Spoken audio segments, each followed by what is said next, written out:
Hello there, this is Beagle, and we're going to be taking a quick look at the outfittings in Elite Dangerous. So, let's get into it.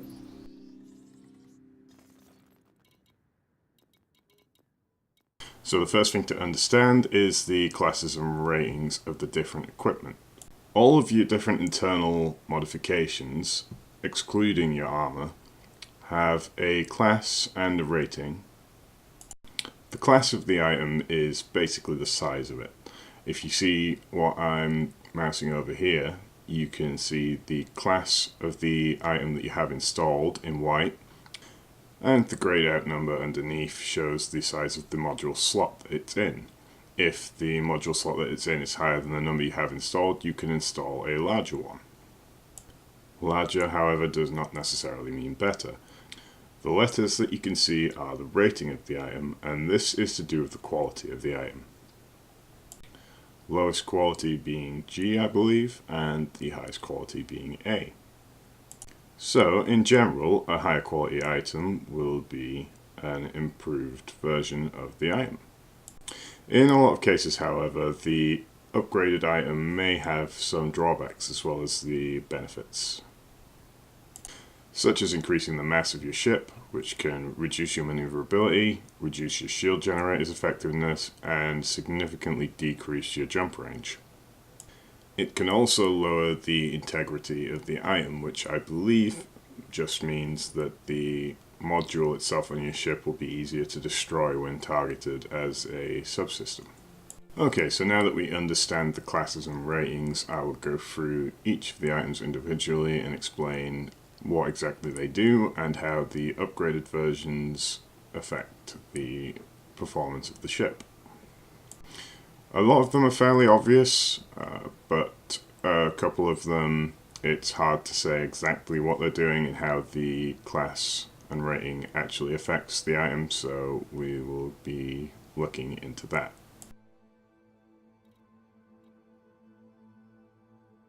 So let's start with the armor. I believe these are the 4 types of armor upgrade that are available. I haven't seen any others. So this is all fairly straightforward. They tell you exactly what they do. The Reinforce Ally increases your resistance to both types of damage. The military grade composite is a improved version of that. And the other 2 tell you that they either increase kinetic resistance at the sacrifice of taking more damage from thermal, and vice versa. So that's all straightforward. What they do have is a drawback in that it increases the ship's mass. So you might want to completely forego upgrading the armor on your ship, because increasing the mass by this much can have a effect on your shields and maneuverability. So if you are reliant on new shields and maneuverability to keep you out of trouble, then this is actually counterproductive. The main things that mass affects are your thrusters, shield generator, and frameshift drive. Now, your power plant. This is the thing that powers everything on your ship. Upgrading it increases the amount of power available, as you can see on the right hand side here.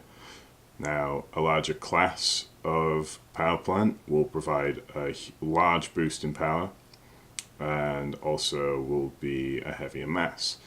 And upgrading it to an A rating will do the same thing, but less significantly so.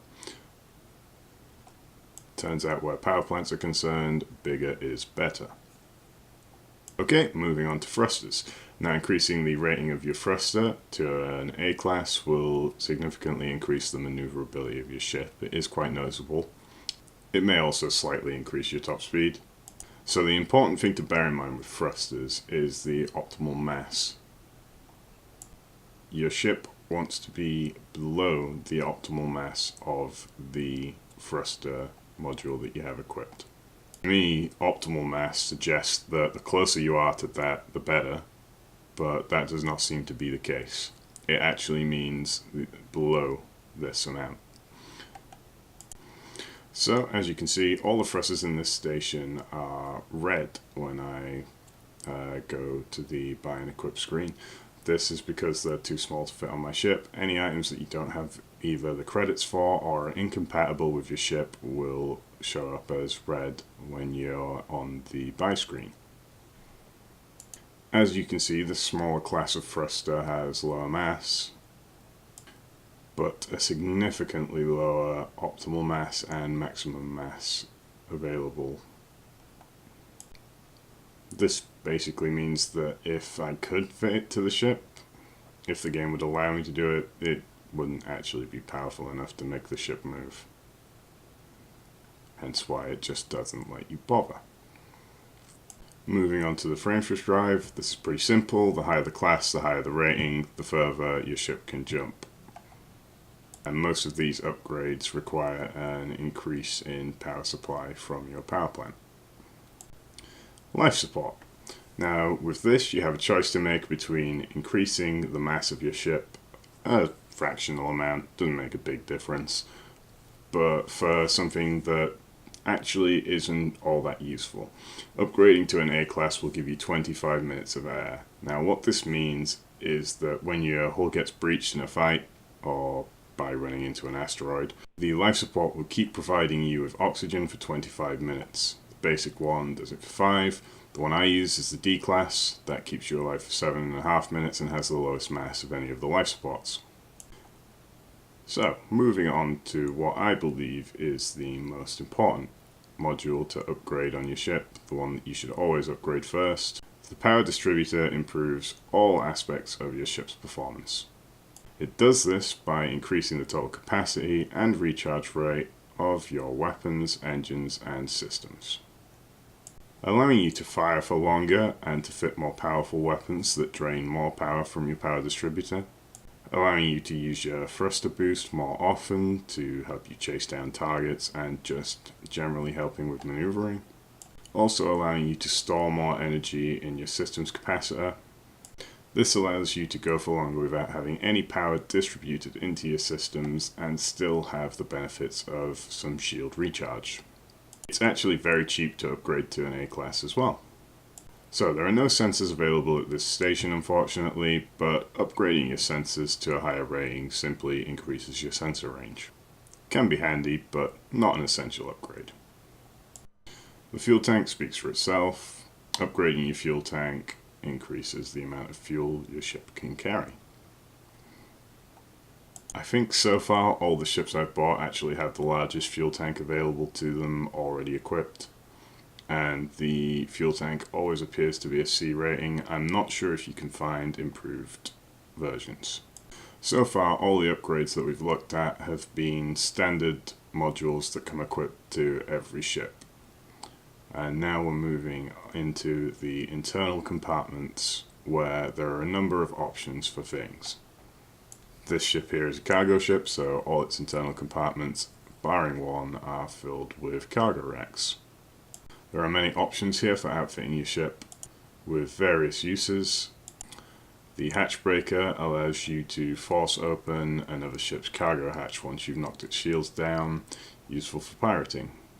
The basic discovery scanner is for exploration. It comes as standard on all ships I believe, and you fire it off while you're in a system, and any unexplored objects within 500 light seconds will show up.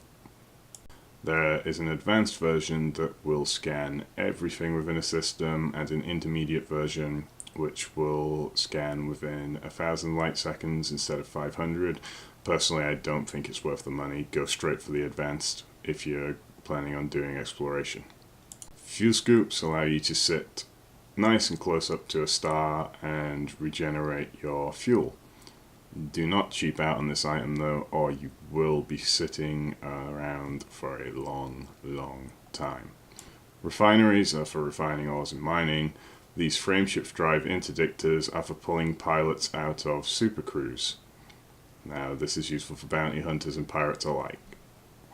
So your internal compartments can also be used for a shield generator. Yes, this is optional. You do not have to have shields on your ship. A lot of players prefer to run without these and instead have another slot for a cargo rack. However, personally, I prefer a slight lapse in concentration not to result in me bumping into an object and dying horribly and losing all my cargo, and this can and probably will happen to you. So shield generators work similar to thrusters in that increasing the class of the item will not provide any bonuses beyond fitting properly to your ship and allowing you to have a higher mass while still being within the optimal. Increasing the rating on your shield generator from a G class to an A class will result in a 30% increase in total shield integrity, which is well worth doing because when you throw all that power into systems, you then have an extra 150% shields. So that 30% increase in your base integrity becomes an even larger amount when you're actually powering up your shields properly. This detailed surface scanner here is absolutely essential if you want to make very good money from exploring. It will increase the profits from anything you explore by around 30%, I believe. This item works in conjunction with your discovery scanner. You need to have both in order for it to work. Annoyingly, there are no shield cell banks at this station. Probably should have checked and gone to a different station before I started, but it's too late now, so here we are, no shield cell banks. However, I can tell you exactly what they do. Shield cell banks are essential items for a combat ship. The smaller ones aren't too expensive, and what they do is they regenerate your shields extremely rapidly when you fire off a charge. Now, the amount of charges you have depends on the rating of the item, I believe, and the amount it recharges depends on the class. This item will only recharge the shields, however, if they haven't been completely knocked offline. With weapons, I think it's best just to try them all out and see what you like, so I'll leave that down to you. Feel free to check out my guides on how to make a decent amount of money when you're just starting out, and to subscribe for more gaming content.